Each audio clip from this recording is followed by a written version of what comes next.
Support Narrative's independent journalism at patreon.com/narrative and check out our podcast wherever you get your podcasts. And don't forget to subscribe and download.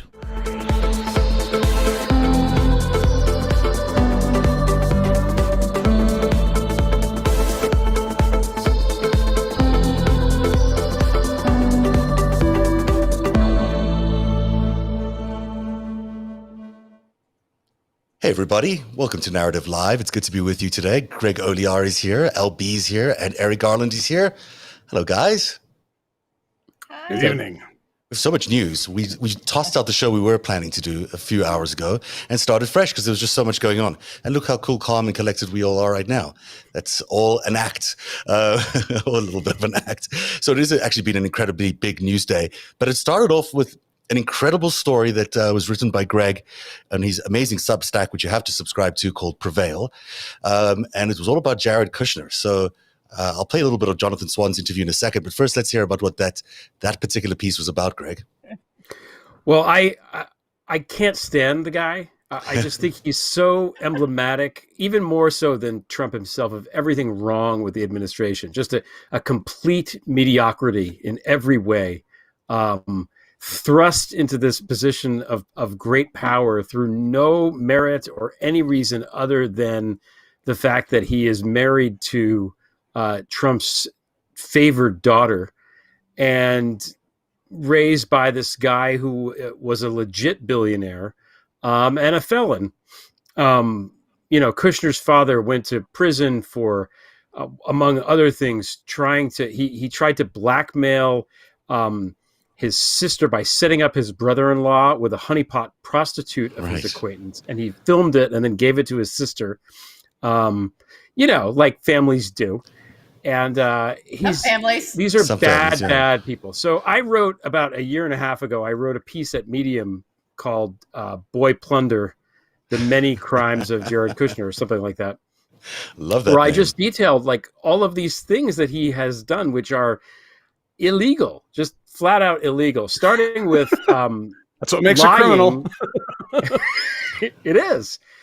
But lying on his SF-86 form, which is a form that you must fill out in excruciating detail. I mean, Eric, you know more about this than I do, but you're not allowed Greg, he has hold on, you got that wrong. He has a permanent security clearance that the entire media said, oh, Jared and Ivanka have a permanent security clearance. Nobody has permanent security clearances anywhere. Anyways, yes, the SF-86 was blank. I think they come with the extra points. I think that permanent security clearance comes with the extra points.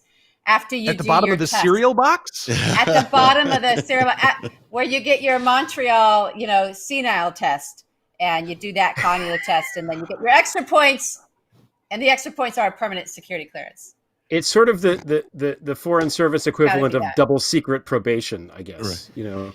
So that's a crime, right? That's definitely a crime. You shouldn't be lying. Congressman Ted Lieu has been tweeting about this for 4 goddamn years now. Yes. Why does Jared Kushner have a security clearance? Today would be a having good day lied to on these forms?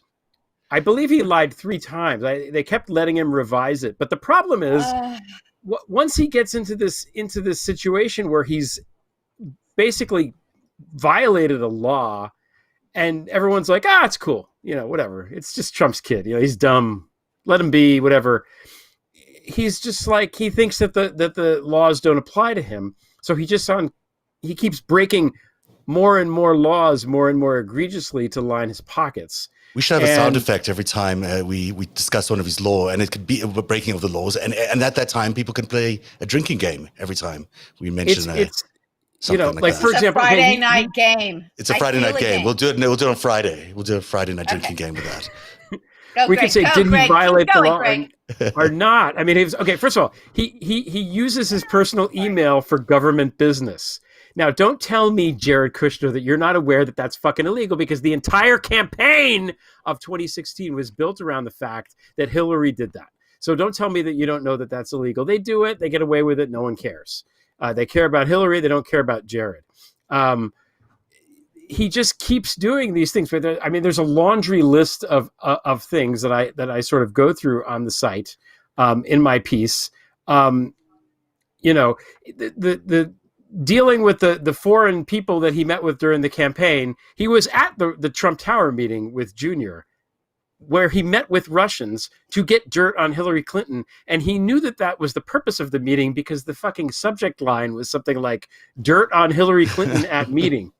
So he's pretty stupid, but he's not that stupid. And I think that after that meeting, which he walked out of, he tried to kind of keep it on the down low in the QT, because he's such a secret agent man. And that's when he proposed to Sergei Kislyak that maybe they should have a back channel at the Russian embassy, which even Kislyak was like, what the actual F are you talking about? Well, that he put it in an email.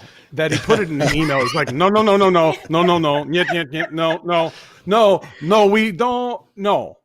So the most distressing part of your whole piece is that you refer to him throughout as the acting president. And originally when he was in the White House, people would think, well, okay, well, at least Jared and Ivanka are there. So if Trump goes off the rails, this will be the safety rails.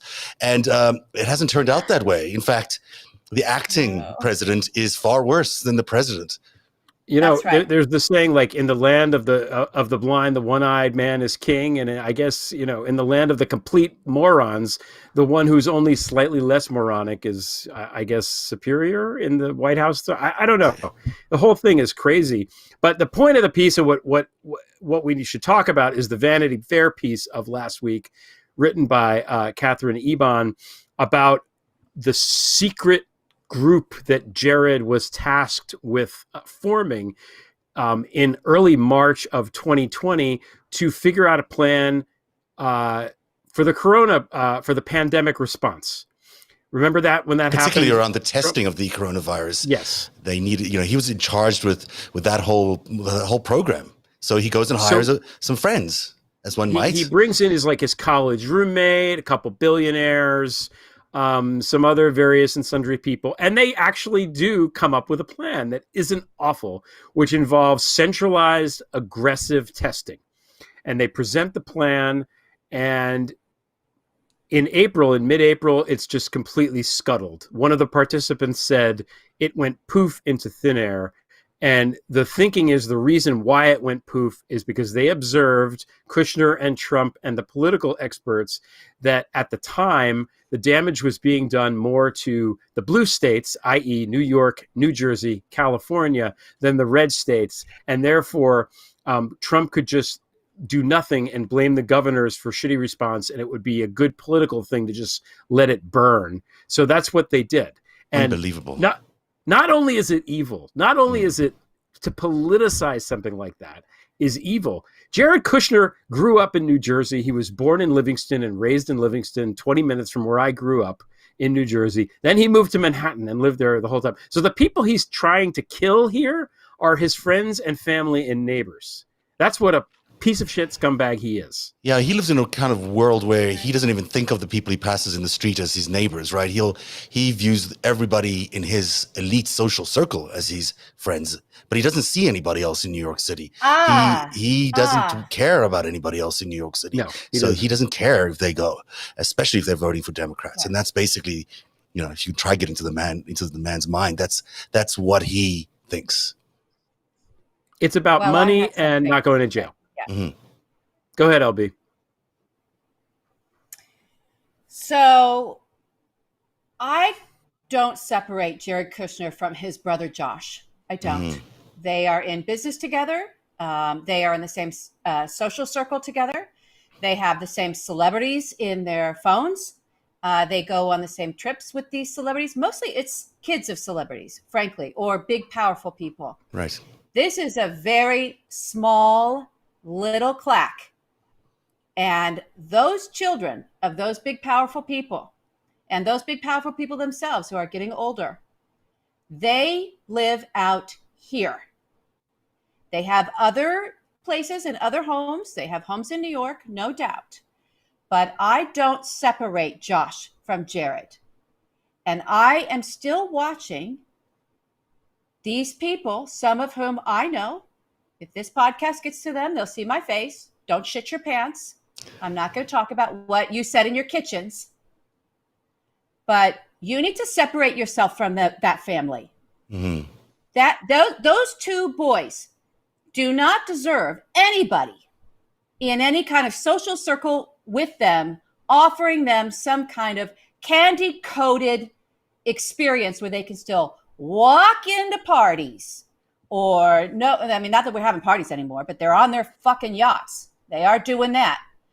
Stop interacting with these people. Get them out of your phones, for God's sakes. And Get being them silent out of your is phones. being silent is complicit. I mean, if you're going to be silent about this kind of genocide, which is really is what you're talking about, Greg, is an absolute genocide, 150,000 Blue plus. state genocide. Yeah. I mean, we're talking about a lot of people in America that have lost their lives, and a lot more still will. And to be silent because you happen to have been friends at some point, or maybe you still are friends with the Kushners and their cohort of, elite, overprivileged, and really thoughtless and emotionless people, you're complicit in that going forward, especially because a lot of those people have voices in the media, have voices in ownership of the media and in other places, and they should be speaking out against it, and they're not. Their parents control it. Yeah, they control the whole system. Don't party with them anymore. Don't talk to them. Don't invite them to Easter. Yeah. Crazies. And if you want to point out that they're Jews and they don't do Easter, I got a whole story for you. Don't do it. Get those people out of your lives now. They should be shunned from society. They really should be. Besides, they're going to go to jail anyhow, hopefully, as soon as there's a new administration in place. And I don't mind saying that because I really do think they deserve to be there, as does the father. But Greg, you got to go, so I'm going to let you do a little wrap up, and then we're going to play a little bit of Donald Trump. Yeah, just quickly. Stick around for Donald Trump, Greg. I'll stick around for Donald Trump. Okay, good. It's so bad. Kushner has so many friends in the media who protect him. Mary Trump wrote in her book that is the same. Say that last line again. I think I couldn't hear you, but maybe the audience could. Yeah, it froze up. Donald Trump, as Mary Trump wrote in her book, that Donald Trump has been institutionalized his entire adult life. And Kushner is the same. He's protected by his father. He went to Harvard because his father wrote a check for over $2 million to get his dumbass in there. And he's protected now. The media protects him. He's hooked up with Murdoch. He's hooked up with David Pecker, the most appropriately named person of all time ever, David Pecker. Mm-hmm. And he's hooked up with our friend Maggie Haberman at the New York Times. And he's got his own newspaper. He's got his own Observer newspaper, which, by the way, the family still owns. His brother-in-law is now the official owner of the Observer. So it's not like he's hands off on the Observer. Well, he ruined the Observer, though. Yeah, he did. He owns the carcass of the Observer, is what he owns. But he's a publisher, Dumbass is correct. Now, his father-in-law had an interesting time with Jonathan Swan of Axios, because this is friendly media, right? Axios is about as conservative as you can get. So this is what a friendly interview looks like these days, when Jonathan Swan sat down with Donald Trump, talked about coronavirus and a whole bunch of other things on HBO last night. And if you look at death, started to go up again.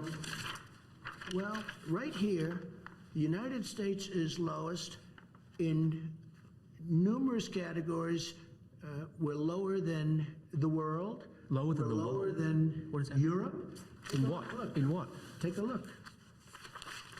Right here. Here's case death. Oh, you're doing death as a proportion of cases. I'm talking about death as a proportion of population. That's where the US is really bad. Well, much worse than South Korea, Germany, etc. You can't do that. Why can't I do that? You have to go by where. Look, here is the United States. You have to go by the cases. The cases. Why not as a proportion of population? When we have somebody. What it says is when you have somebody that has it, where there's a case, the people that live from those cases. It's surely a relevant statistic to say if the US has X population and X percentage of death of that population versus South Korea. No, you have to go by the cases. Well, look at South Korea, for example. 51 million population, 300 deaths. It's crazy. You don't know that. I do. It's on you don't know that. You think they're faking their statistics? South Korea? I won't get into that because they have a very good relationship with the country. But you don't know that. And they have spikes. Look, here's Germany low, 9,000. Here's one right here, United States. You take the number of cases. Okay. Now look, we're last, meaning we're first. Last, I don't know what we're first in. As a what? Take a look. Again, it's cases. Okay. And we have cases because of the testing. 1,000 Americans are dying a day, but I understand on cases it's different. No, but you're not reporting it correctly, Jonathan. I think I am, but If you take a look at this other chart, look, this is our testing, I believe. This is the testing, yeah. yeah, we do more tests. No, wait a minute. Well, don't we get credit for that? And because we do more tests, we have more cases. In other words, we test more. Now take a look. The top one, that's a good thing, not a bad thing. The top, Jonathan. If hospital rates were going down and deaths were going down, I'd say terrific. You deserve to be praised for testing, but they're all going up. They very rarely talk. 60,000 Americans are in hospital. If you watch the 1,000 news or dying a read the day. papers, they usually talk about new cases, new cases, new cases. I'm talking about death. Well, you look at going death. up. Death is way down from where it was. It's 1,000 a day. It was 2,500. It went down to 500. Now it's going up Death, again. excuse me, where it was is much higher than where it is right now. It went down, then it went up again. But now it's going down again. Well, there you go. And this goes on and on and on. I mean, I'm sorry. It's horrible, but it's funny. If it's not so serious, it would be really funny. But it is so serious, sadly enough. Go ahead, Eric. So a lot of people giving Mr. Swan props today. I have I'm going to do kind of an all caps swear thing if nobody minds. Where the fuck has the media been like that since day one? right. None of this is a fucking mystery. He's a mobster. He is a sociopath. It's all been out there. And every fucking press conference should have been like this every fucking day since 2015, or we don't deserve a fucking democracy. That is true. That's just 100% true. This notion of we're supposed to go in there and bow our heads to somebody who says the most insane, violent, just utterly seditious things every day. Well, he's the president.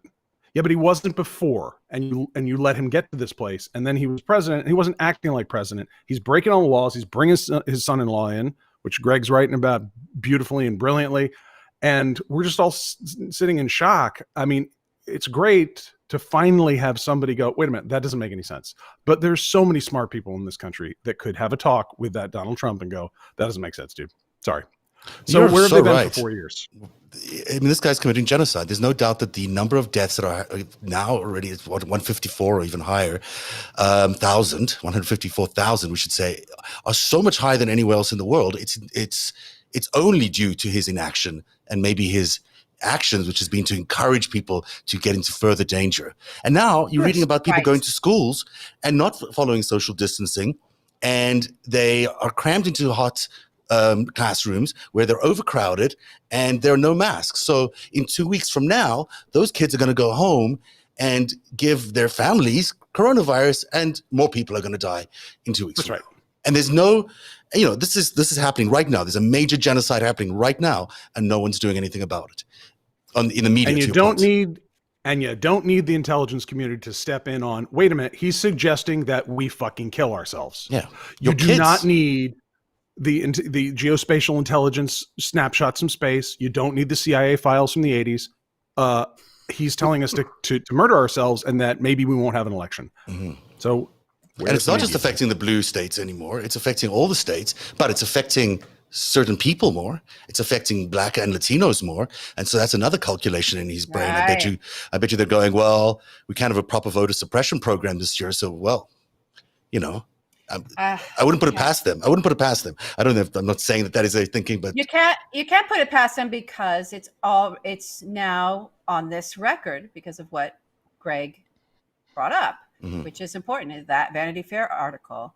And let's see more reporting on this. Let's have more reporting on this, that there was an intent, that there was a perceived political advantage. So let's tell people what that Vanity Fair article was actually saying. It was saying that the calculus was that if you let the governors, if in the absence of a federal response, because it was happening in blue states, if you let those governors fail, took away resources, took away tests, took away PPE, took away everything, let the governors fail, then we can blame the Democratic governors when it comes time for our reelection, that this will politically work and be to our advantage at the GOP and specifically for Donald Trump's campaign, because we can blame the pandemic on these Democratic governors, on the Democrats, right? Because those are the states.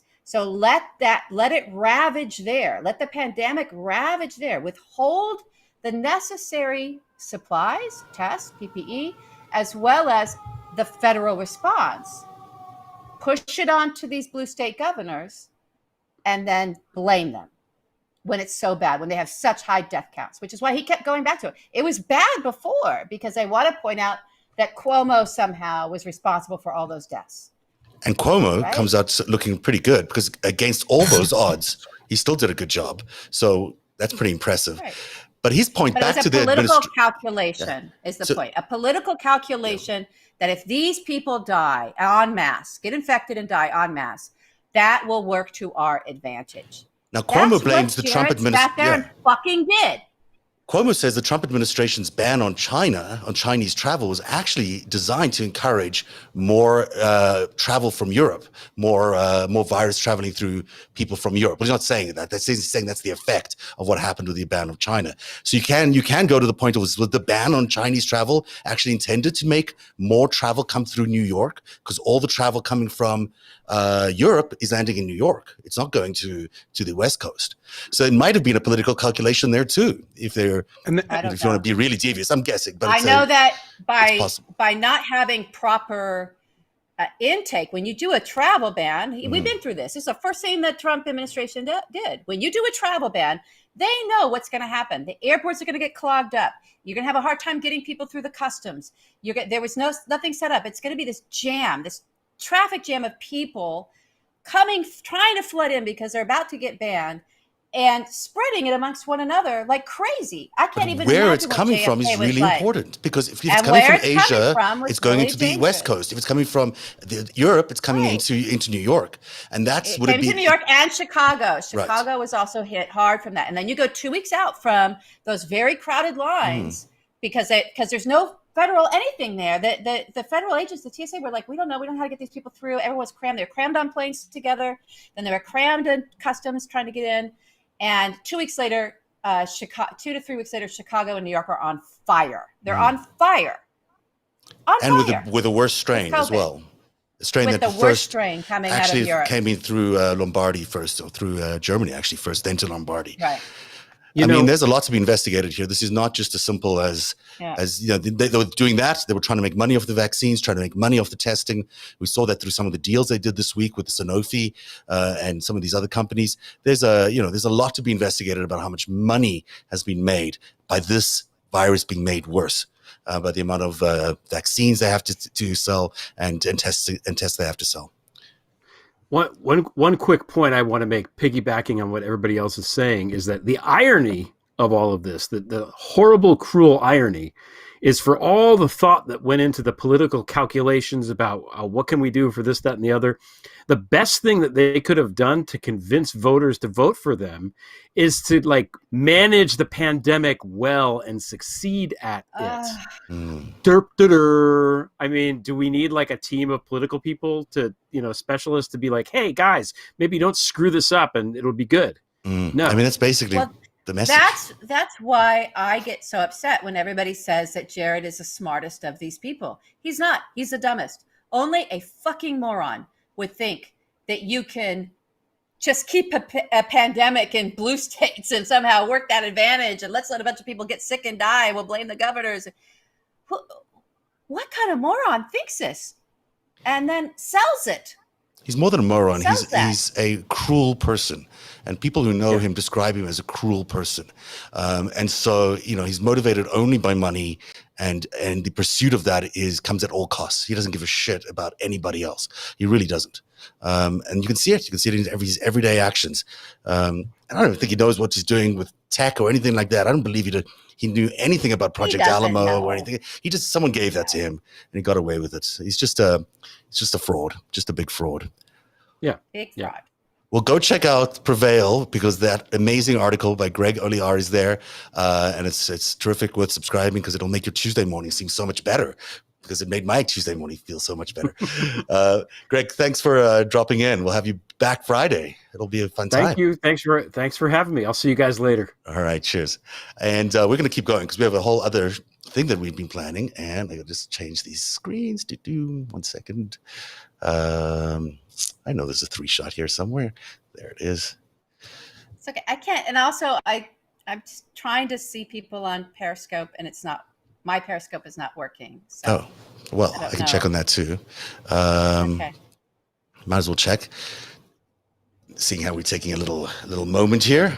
How's your day been, Eric? Tell us about what you did today, other than talk to us on the phone for a big chunk of it. You mean stuff I was looking at, or general? I'm just talking. Just whatever.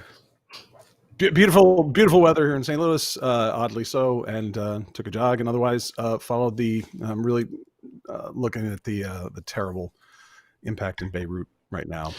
Beirut is just unbelievable. I mean, I haven't seen the latest. Is there an update on what it was? I mean, we're in the initial phases of gathering intelligence on that, and we're hearing from the Prime Minister of Beirut. It looks like about 2,700 tons of ammonium nitrate, which would be somewhere between 1 and 2 kilotons of explosive. God. So, and that's really fireworks. That's what it was, or we don't know yet. No, it was that's storage. Ammonium nitrate is the part of the material that blew up the Murrah building in Oklahoma City. So this would have been about more than 1,000 times what hit the federal building there in 1995. I've not seen an explosion like that. I mean, it's really hard to see. That looked like a real mushroom cloud. It looked like something that big and that powerful. It was not just. It was. If it's what the Prime Minister of Beirut said, then that would have been roughly equivalent to some of the first nuclear device tests that went off in the port of Beirut. And, oh my gosh! There's chaos in the hospitals right now. It couldn't be more serious right now. It was. And the explanation is that ammonium nitrate had been there for 6 years in storage, which makes no sense. After, like, for example, in 1995, after the Timothy McVeigh, Terry Nichols attacks, they started locking down on farm stores in the United States, where if you didn't have a proven track record of buying other implements and seeds that would lead the vendor of ammonium nitrate to think that you are a farmer at scale, and you have a provable record, then you're supposed to report that to the FBI, I believe. They were 25 years ago. They were talking about Hezbollah, right? They were talking about Hezbollah. Well, yeah, I mean, Lebanon is a very complex country, and you've got the relationship with Israel right there, and of course Hezbollah, which is funded by Iran, and all those, think of what Bibi Netanyahu's going through there, the fact that Iranian money laundering and that whole regime is under massive pressure. That's, I'm not enough of an expert to be able to give an off the cuff anything right now. I just going to think about the people, but it's at the crossroads of so much. And I think this is war by other means, that what we're in on a number of levels. And this is what they'd call kinetic in the military. This is, a kinetic event, physical, unfortunately, and it probably won't be the last. So no, and it does seem like the tensions are escalating on a number of fronts there right now. So it's going to continue to be a challenge, and it's nothing we need heading into an election, which is already, the last thing America needs to be is drawn into any international conflict at this point. And you got to. Let's just hope. Just those poor people. Yeah. All right. Thanks for that update. The other big story of the day was the FBI raids on Ihor Kolomoisky's offices in Cleveland, of all places. We've just been discussing Ohio the other day, and there it is. Ohio shows up, and also mention of his previous operation in Youngstown, which we know is sort of previously been a hub for organized crime. And so the story of Ihor Kolomoisky, and I'm sure I'm not saying his name correctly, but I'm trying there, is quite interesting because it ties into a lot of the backstory of Donald Trump and of Donald Trump Jr. and a lot of the oligarch manipulation along the way. You have the latest, Eric, on what happened today. Can you tell us a little bit more about what those raids were about, and then we do a little bit backstory afterwards? Well, it's not exactly clear if this is tied to the existing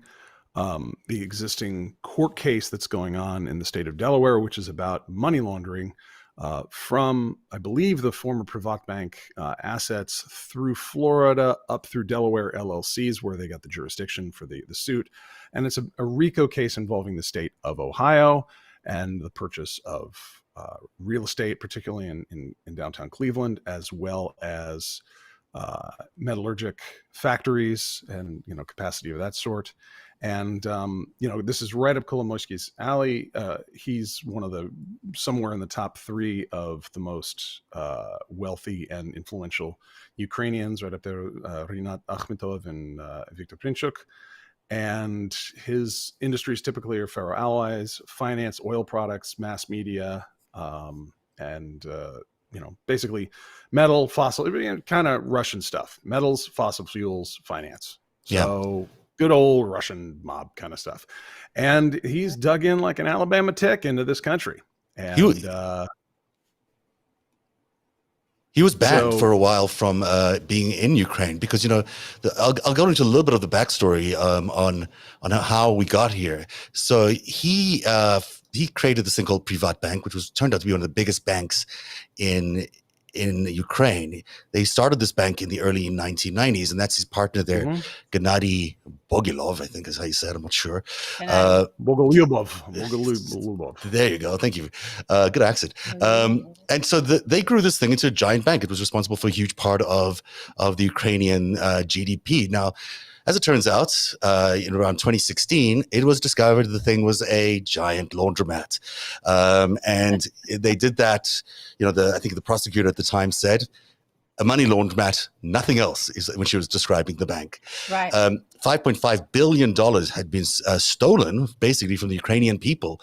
And this diagram tries to explain a little bit of how they did it. So Privatbank was a Ukrainian entity, but they had branches in Latvia and Cyprus, places where you want to have branches if you're trying to launder things. Now in Cyprus, it was just considered a branch of the main bank, and they weren't being checked very carefully by the officials there.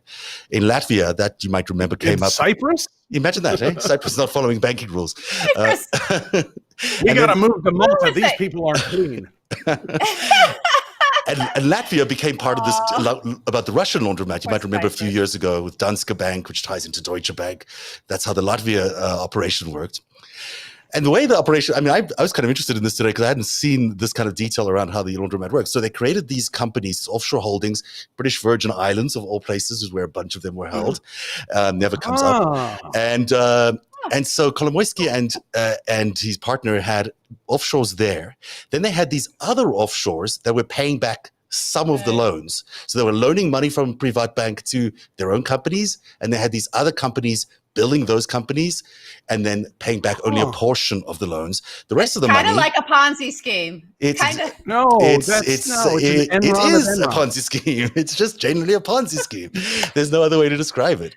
It's everyone feeds it until it runs out of money. Right. And then they have, bought a lot of things with the money that they were able to skim off that. Some of that money went through Austria, Luxembourg, and some of it came to the United States and purchased all these nice major buildings that they have. Because why not? Why not own some property in the United States? Meanwhile, $5.5 billion disappears from the Ukrainian people, and the government decides to nationalize the private bank. And it's been nationalized. He is kicked out of Ukraine. He's not even allowed to live there for the time being. Until when was it nationalized? 2016 or 17? I'm not sure. It was 14. Okay, it was after his. Yeah, it was after his support of the. Right. There's some weirdness there. There's a lot of controlled opposition in Ukraine. It's like, I don't like that guy. I hate that person. I don't want them to become. Yeah, but really, you find out that they're not that opposed to each other. For example, he was out that post 2014. He's out. He's living in Switzerland, and he's only got Ukrainian, Cypriot, Israeli citizenship. I believe I forget if it's Ukraine or Israel, you're only supposed to have two. Whatever, he gets to have three. And he's living in Switzerland, and it's like, oh, he's really afraid of this Zelensky guy who was elected on his TV network, playing as a comedian, playing the president of Ukraine, then gets elected. Oh, he's so afraid of him. But the second that this lawsuit dropped in Delaware, and there was probably an extradition request that was going to go out, all of a sudden he wasn't so afraid of Ukraine, and he comes back home, even though the very terrifying Zelensky is in power there. So it's very correct that he, in fact, not only pretended not to support Zelensky, but then he goes on to now support him, it seems, because Zelensky just fired the central banker who's trying to manage this whole situation with Privatbank, and Kolomoisky really wanted him or her out. So Zelensky's definitely taking Kolomoisky's orders still, even though he claims to be very independent. And, there was some hope for this guy. People thought he might be a decent, non-typical president of Ukraine, but I'm afraid it appears like he's just turning out to be a lapdog. But also what you're saying is really interesting, Greg, because there's another oligarch in the mix, and that guy is Pavel Fuchs. Pavel Fuchs is a name some people to this program, some viewers of this program will know quite well, because we mentioned him in connection with Donald Trump and Donald Trump Jr. and Rudy Giuliani before. He's basically been the bag man in Ukraine for the Trump organization. Now, up until recently, he has claimed that, the speculation on him has been at least that he's been pro-Russian, pro-Putin, and really absolutely, anti-Ukraine. Except now he's revealed that for the last 20 years, he's been good friends with Ihor Kolomoisky, who's anti-Russian, or supposedly anti-Russian. And so you can see how they just play both sides so easily. When it's convenient, they'll be friends with the pro-Russian sector. And when they're not convenient, they'll do the other way around. And they play both sides in the United States too, because while Pavel Fuchs had Donald Trump Jr. over for several trips to Ukraine to help him and to Russia to help him get involved in the property sector in Russia, Ihor Kolomoisky was busy hiring Hunter Biden on his side for an energy company. And it doesn't really matter, because basically these two guys, Pavel Fuchs and Ihor Kolomoisky, are still in business together today for one of these big natural gas companies that is currently being bidded for that LB mentioned earlier. It's a lot of information I've just shared with you, but the point is Ukraine is kind of difficult. And Ihor Kolomoisky and Pavel Fuchs now claim to be best friends and anti-Russian, even though for the longest time Pavel Fuchs was, well, actually, Kolomoisky sometimes says he's pro-Russian, sometimes it gets confusing. But there you go. That's the general lay of the land of how we got to these three or four or five people. LB, do you want to do the simultaneous? They're spies, they're mobsters. What do you want to do here? They're mobsters. It's one mob. They're all in the same mob. It's fucking owned. You don't do shit unless that mob says so. There's a few guys that get to run the stuff, and they play whatever game in the media, but it's the same fucking mob. They must think we don't have any archives or even Google search, because it's really easy to see how quickly they contradict each other when it's convenient. So, they'll just play both sides. I think sometimes, honestly, especially in organized crime where it's fused with state resources and politicians and at the level that Ukraine is, that sometimes I think they're legitimately angry with one another. I don't think we get the true story on what's going on that had them get pissed off. But sometimes it's legitimate. A lot of times if you see lawsuits going back and forth, that's not legitimate. They're just using the lawsuit as a way to fold one thing into another thing and reorganize. I know that the Hunter Biden thing comes in, and I want to give viewers sort of like the bullshit detector in their brains from me when it comes to this sort of Ukrainian story, especially the one that Giuliani's been hustling around trying to cook up, right? And it's a very, he can't reduce it to a real simple thing, because he's actually involved on the bad side too, because it's Giuliani. And he doesn't want to expose what he was up to, what his two guys, Igor and Lev, have been up to, and their connections, but wants to somehow dirty up Joe Biden via Hunter. Okay. So here's the thing. Here's where your bullshit detector comes in. It's just not a good idea to try to get into business with Ukrainian gas companies. It's just not. It just isn't. And so it just Yeah. isn't. It just isn't. But there is no way to slice up that part of the Ukrainian industry and have it be somehow free from corruption. No matter how much they try to put new prosecutors in or new presidents in, it's going to end up swallowing even those good guys, and it's just a monster.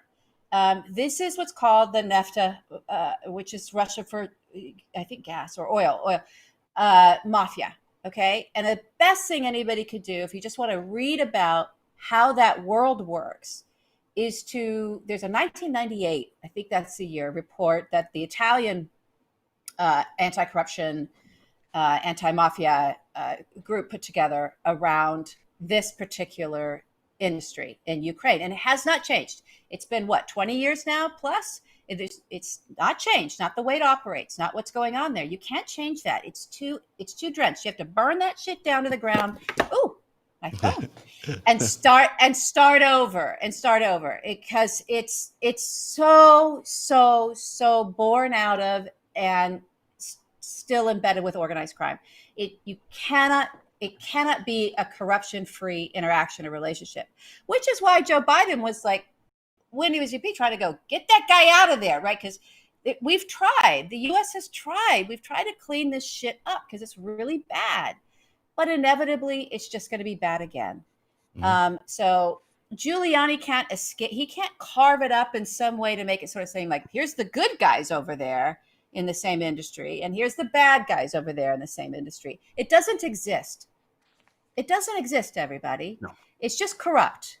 It's just a corrupt morass, and it changes, same suit, different head is the saying I have, right? It's like same guy, same oligarch, different fucking head, but the same thing is going on, no matter how it changes hands. I don't know how that's ever going to get fixed. I think I think you're absolutely right. I mean, we did this chart a while ago for a different show, but this is the I guess we called it mobology of Pavel Fuchs, which is the oligarch we just mentioned.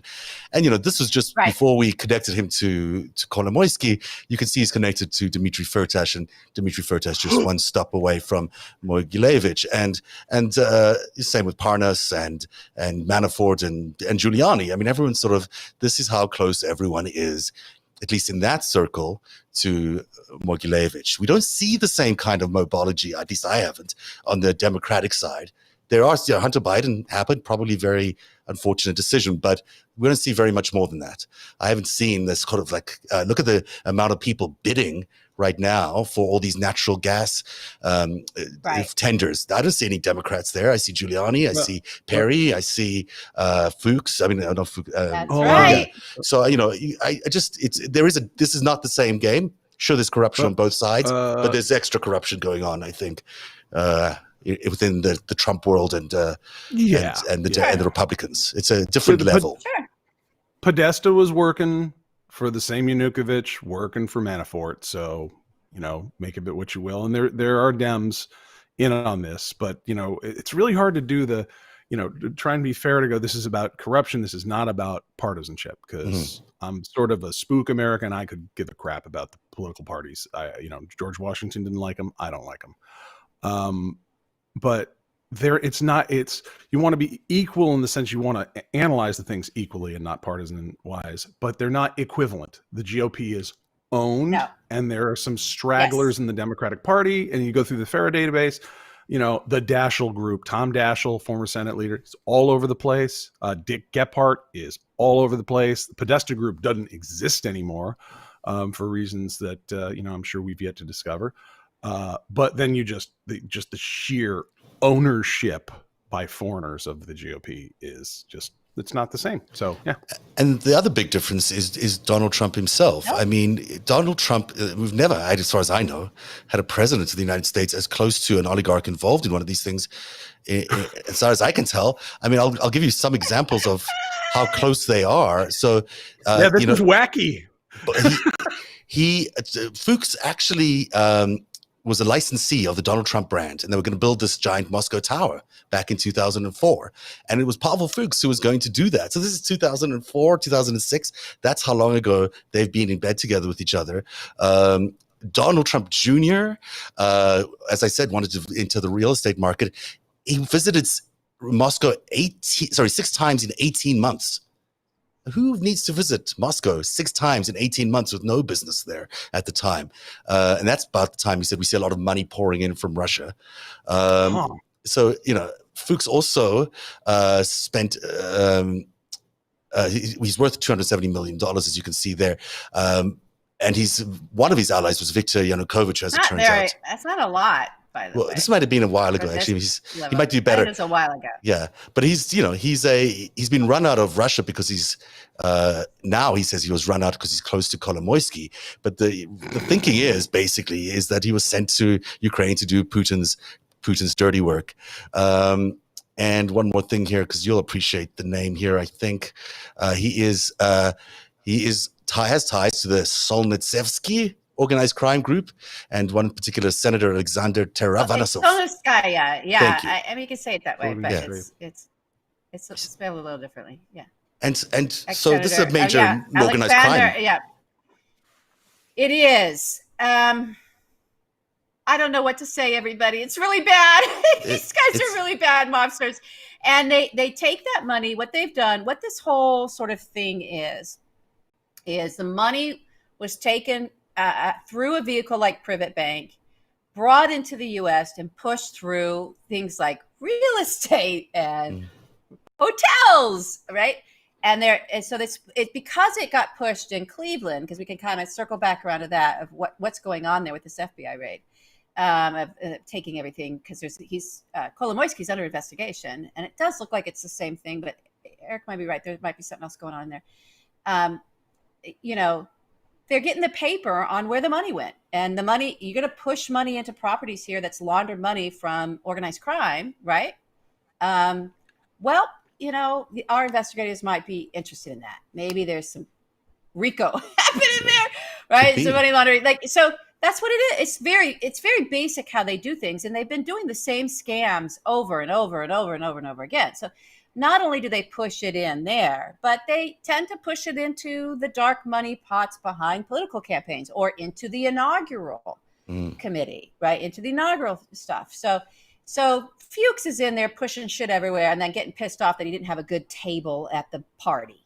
That's who that guy is, right? He's like, and he's not even as wealthy as some of these other guys, but he walks around with an air of privilege as if he is. Maybe he's, anyway, Donald he's all up in. He's very good friends with Donald, and I should be mentioned. He's actually not allowed in the United States anymore. At least in 2017, when he last attempted to come into the United States, they said, "You were a commander in the Russian army." I don't think so.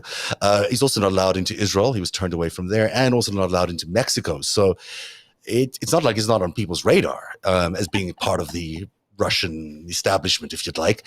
And yet he's collaborating on projects with Donald Trump and Donald Trump Jr. It's weird. And people still wonder what the case is against the president of the United States. I mean, the president of the United States is in bed with a Russian mobster. That's it. Yeah. Further to my where the fuck has the media been, this is not top secret. This is not how many times did Bigfoot pilot UFOs during Vietnam. This is not some, which one of the Golden Girls was actually a Turkish spy. This is none of that. This is basic shit. Donald Trump's kids, his idiot kids, were all over fucking Moscow getting money and bringing it and laundering it through their garbage. And Odessa, probably. Yeah. And wherever, they're just hoes. They're money hoes, whatever. You just stick it in any hole. Doesn't matter to the Trumps. And if that isn't enough for you, there's other ties. I won't go through all of this, but I'll go. There's Alpha Bank is tied to this guy. They're cheap. Sergei Polanski is tied to this guy, which basically connects Felix Sater. And I'll put these up somewhere. And what else do we have here? I think those are the big ones. I mean, it's not, you don't have, it's all, by the way, available on any search, Google search, you name it.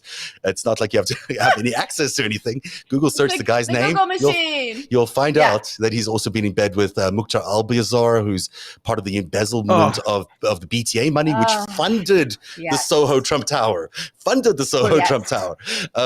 And I don't know. I don't have anything else to say about this guy. He's a mobster and he's friends with Kolomoisky and with Trump. How do you expect billion-dollar corporations that run news organizations and have giant buildings in the middle of Manhattan? How do you expect them to get on Bing? Yeah. I mean, get on Wikipedia. I mean, Jesus, how could we inside of a half fucking decade or a full or decade and a half? I mean, get on and find out that these people were in Russia. It's a crazy conspiracy theory that was on fucking Bing. Yeah, I mean, it's not hard to find this information, which actually is interesting because we are expecting, I believe, something called Volume 5 in the near future. And I don't know what's in Volume 5. I tried to read Volume 4. It's as redacted as you possibly can imagine, but Volume 5 is not. Volume 5 is not an unredacted Volume 4, to hear it told. No, this is a fun week in August. Because this part's going to have not just the Russians running around, but the Americans that helped them, I believe.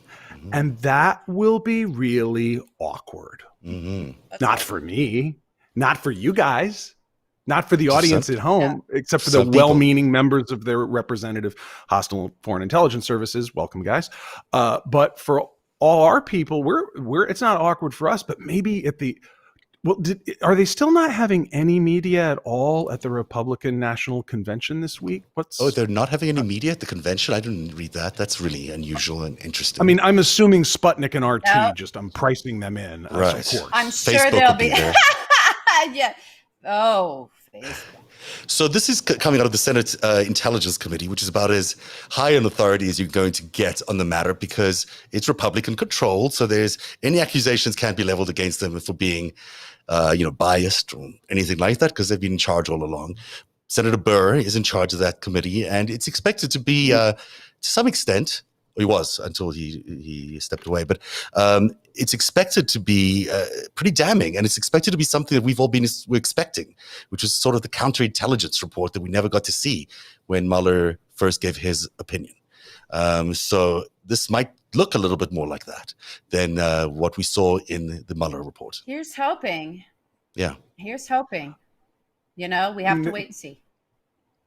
There was also a 9th dump of Mueller 302s that came out, and these have been disclosed to, I believe, Jason Leopold, and through BuzzFeed, which has got since it had literally journalists giving went to court. Right.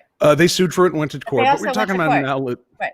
Yes, they went to court. Yeah, they've sued. So but the intelligence community is going to let things out when it's a minimal damage to national security. We've talked about this a lot, LB. We've talked about you only want it to at some point. Come on, guys, we got to know. But it's really hard on the outside knowing what can be said from their position. It's really frustrating for both sides, no doubt. But it's time for the truth to come out. It's just sitting there, and we just need more. It needs to be told in criminal trials and stuff. So we certainly need to know ahead of the elections. I mean, I know nothing should be compromised in terms of national security, but if there's more to be told about who Donald Trump works for, I think it's important people know before they cast their votes on another election, because we just need to know. Well, we kind of know. This is my frustration. Not with you, Zev. You're fine. Yeah. But what you just put up, on the show here, mm-hmm. that the Trump family has been sucking on the Russian money teat for the better part of 20 years. But I've been saying it for 4 years. You guys have been saying it for 4 years. It doesn't matter that we say it. It needs to come from the authority, right? I mean, that's just sort of the way. Well, here's what's going to happen. Okay, so we are going to see I think we're going to see the stuff out of Mazars and Deutsche Bank. I do. I think we'll see it sooner rather than later. I agree with you. I agree with you. I was always on that train. As soon as the Supreme Court said, nope, these things hold up, I was like, oh, we're going to see it. We're going to see it. Yeah, for sure. Cyrus Vance is getting those. And a lot of people are like, oh, they're going to use the courts and drag things out. And, no, it doesn't have to always be that way. And some things when they line up, I'm not, an expert on the courts and the systems, but I have read through a lot of court cases around a lot of mobsters, and there is a point where you're trying to get to the money and what they call white collar crime, which I don't like. Most white collar crime like this is organized crime, and you need to call it that. Even though we're talking about the money, that money comes from the worst crimes that are done on an industrial scale against us to profit off our misery. So let's not make it, it's white collar. It makes it sound like it's putting on a suit and it's so nice, right? It's like dressed up crime. Because it affects people. It affects people. That $5.5 billion that came out of Ukraine and went into Kolomoisky's pockets belonged to the people of Ukraine. They don't have $5.5 billion less now because the government had to cover that. They have that less for their schools. They have that less for their hospitals. They have that less for managing a pandemic. Right. We get to this point. Imagine if that money had been there and been used appropriately. There's a real cost to all this stuff. Obviously, we all kind of get that. But I appreciate what Eric's doing. And I think there was an interesting article. I don't know much about the journalist / producer who wrote it, coming out of NBC, maybe MSNBC. And she put it in the HuffPost this week, but it was about how she had to quit because everything was just about keeping sort of an outrage machine going, which is the same as doing clickbait, right? If it's print to digital, instead of really doing news, right? So carrying, and this is very, very much goes to what Greg was talking about at the very top of the show, and what watch us all applauding Mr. Swan for just asking a follow-up question and having honest human reactions to the absurdity, the fire hose of horseshit being blown at him, as if we just somehow don't understand Donald's propaganda. I get that Donald has this line of propaganda. We do more tests. He's trying to get that to latch on and for people to carry it. And it's one of the few times that all of the media isn't carrying all that horseshit water for him. It's like, we get that you crafted this because it sounds good and it makes probably sense in his fucked up head. But so he wants to keep repeating it because he thinks we don't understand what he's trying to sell us. We do. We understand it. Doesn't make it's not a nonsensical argument because there's deaths. There's deaths. Let's talk about death, right? And so that's the kind of reporting, journalism, these corporate institutions believe that's not going to get traction with an audience. That's not something that's going to bring in advertisers. That you got to have outrage. You have to have politics as sport.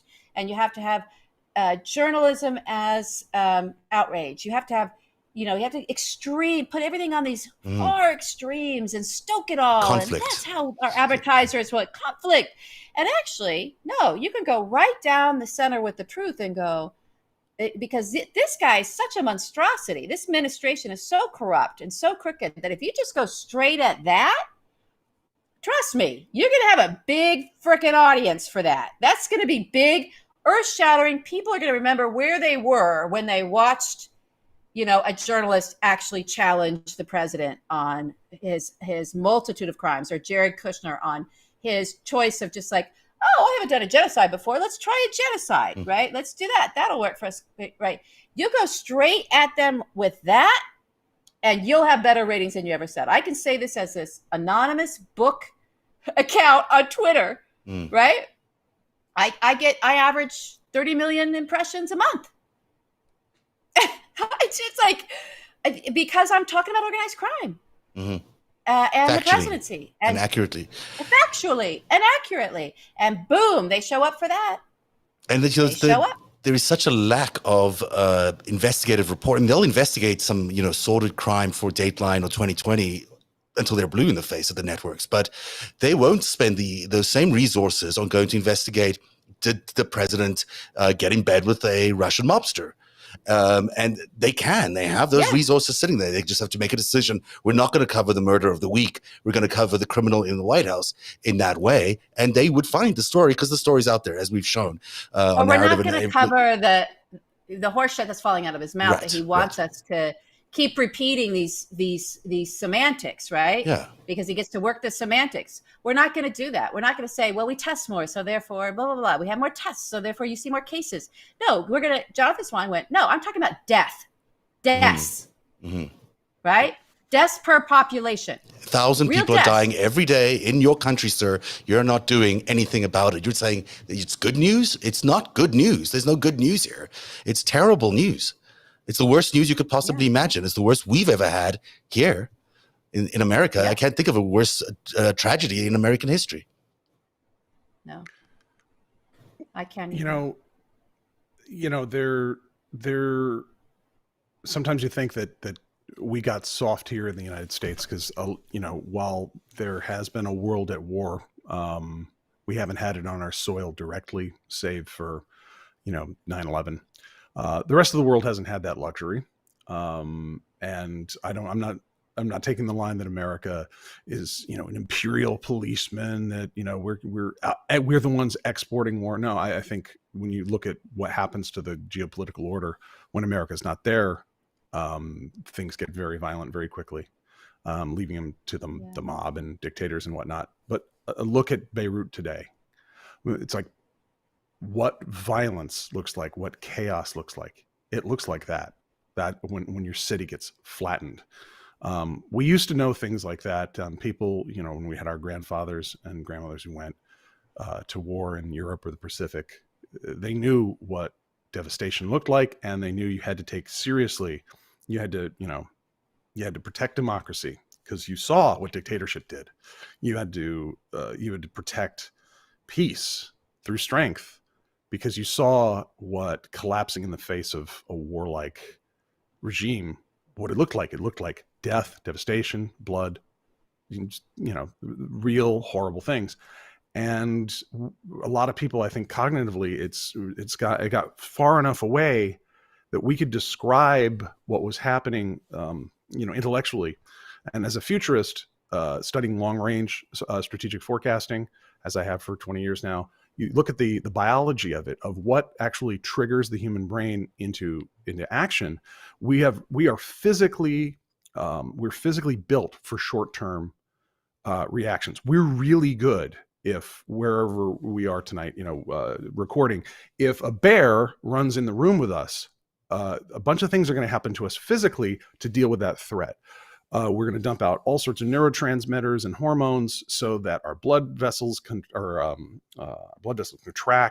so that it pushes our blood pressure up, so that when we start running and our muscles go, that we won't lose consciousness in our brain.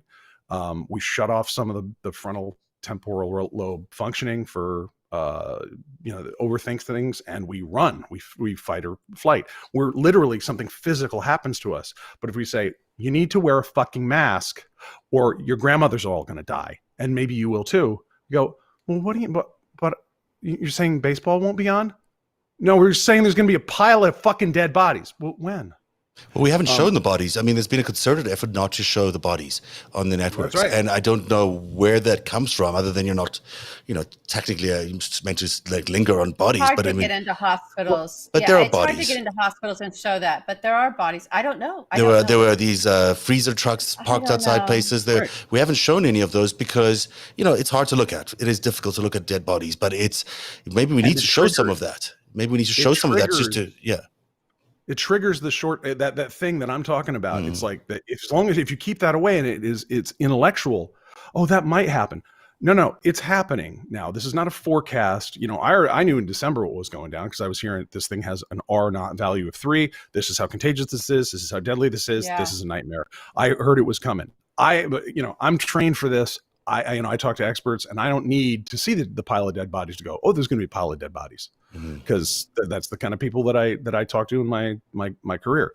But to get it across to people, if they can't think of it because they can't remember the last time they saw a pile of dead bodies, then you might have to show them, and you might have to really show, because you're going to have to trigger that that brain. And I don't mean that in a manipulative way, the way we've all been psyoped with social media and all these evil and, intelligence services with their hostility, psyoping us and triggering us. I don't mean it that way. I mean the natural reaction to reality of that we're hurt, our loved ones, our vulnerable ones are going to get sick and or die in mass. It will be terrible. And, by hiding this and by letting politicians bullshit us and not going, wait a minute, we mean deaths. I mean, it took us to this point just now that we're getting to a mathematical place with COVID, where if we don't do extreme things, we're going to have other extreme tragedy. Just now we're starting to go, wait a minute. Yeah. Yeah. Just now we're going really well said. It's really well said. And I think, I heard someone say today, and sometimes it is, you do need the phrases of, you can't undo death. You can't undo the deaths. You can't undo that. And I think one of the things for this president and all of his bootlickers who don't know how to manage anything, they don't know how to govern. They think because the White House said, okay, here's some ideas that we have, or here's kind of what it's going to be, that's somehow the pandemic plan. That has nothing to do with the plan. What are you talking about? But there's, I don't know that Donald's ever had a moment. Did I get frozen? No, I don't know that Donald's ever had a moment in his life where he hasn't been able to somehow spin out of something or undo something or pay off and get beyond something. But you can't undo these dead Americans. Mm-mm. You can't. And there's going to be more of us. Lots Sadly, more of us. Sadly so. Sadly. I don't talk about these things very often, but as a journalist, the first time I encountered a massacre of people in South Africa, and I was covering the end of apartheid. That image of walking up to a taxi, a white taxi that they used to have in South Africa, and the windows were all shut out, and I walked up. I was the first person on the scene, and I walked up to the window and looked inside. I can see that image in front of me today with so much clarity. I might as well be there. And it's that was 8 people dead. I don't know if people can fathom 150,000 people dead. It's so many people. And it didn't have to happen. Like, we're sitting here talking about it, and most of our lives keep going as normal, but none of this has to be happening. None of this has to be happening at all. And it's because of bad decisions, evil decisions, where people are just concerned about making money and then just exacerbating the problem through whatever political means they decide. This is how we got to this problem, and you can only put it at the feet of this president and this administration. There's no other way around it. And so maybe we do need to be showing some people what that really looks like, because it's not what you're seeing now on TV. That's for sure. No. And God forbid we're moving into where it's children. And no one's talking about this in this way. But, my child is terrified to catch the virus because she has a vulnerable parent. And the trauma of that, this whole thing of like the kids will be fine and it'll just be like a cold for them. But to not consider the trauma that the children are going to go through if they feel responsible for bringing a virus home and killing one of their parents or their grandparents is so cruel. It's so cruel to not consider their emotional well-being throughout this. And I understand that kids need to go to school and all the emotional well-being that comes from that. But none of that compares to killing your parent. No. So let's not do that to them either. I know. And these kids have had their innocence stolen. They really have. Yeah. I know my parents can't see their grandkids, and that's causing them a lot of pain. But it's also causing the grandkids a lot of pain because they just want to. Yeah, but, they the don't pain know of what's them going on. knowing that they had the virus and they gave it to their grandpa, grandma, and killed their grandpa, and grandma. They will not, even though nobody would ever put that blame on them. They would. They're gonna have that. Yeah, they're gonna know. I did. That was me. That came from me. I carried it. I got exposed and I carried it in. We can't do that to our children. We can't do that to them. I mean, if I was a parent now, I would not be sending my kid to school. I don't care what anyone's saying. I don't care. My child's not going to school. I just know I can't. Online, But they should not. I mean, these schools gotta fix them. Okay, no worries. We should probably. We are out of time. We've been going over a little bit. I'm just checking the comments here to see if anyone. There's so many, and I do watch them all the time. Some of it I don't know. I don't know what to say to some of it, but some of it we're watching, we're reading, and maybe next week after the show we'll do a thing for subscribers as well right after the show, so we can actually answer some of these questions as well. But it's hard, guys. I'm sorry. It's really hard to do that. We have to like create a space within the show, I think, to where we're looking at it. And I'm sorry that mine didn't work, and then I dropped my phone. So sorry. Interesting show though, and just how do we end this on a happy note? I guess it's we will be okay, and this is going to take a lot of effort to get right at the elections, and we will have to get as many people out to vote as possible. And if you can advance vote, and be vigilant about what's going on in your areas. There's going to be attempts. We saw yesterday, Project Veritas is a whole project to suppress votes. This is no time. I don't care how good the polls look for Joe Biden. This is no time to let down your guard. I heard he was down by 20%. Yeah, exactly. Think of it like that. Think like he's down 20%. And we're 90 whatever days away. Make sure everyone you know is going to vote or has voted and will vote. And America survived. Well, hasn't survived worse, frankly, but will survive this one, as it's done many times before. So it's going to rely on the strength of everybody to make sure we get through that. And I guess that's all we have for today. We're back Friday with another after show, which is always fun and festive. You guys want to say anything on the way out here?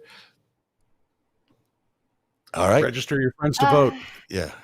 Yeah. Vote. Buy stamps. Do something. Do something for the post office. Please. And you've got to vote early. Vote early. Like because there's going to be delays in the post office. You can see what they're doing now with the post office, and so make sure you're in there early when you get the ballots. Send them in early. Make sure they get registered on time. Just make sure they don't play any dirty games at the polls. All right. Thanks very much for watching Narrative tonight. We'll see you again Friday. Good night, everybody. Support Narrative's independent journalism at patreon.com/narrative and check out our podcast wherever you get your podcasts. And don't forget to subscribe and download.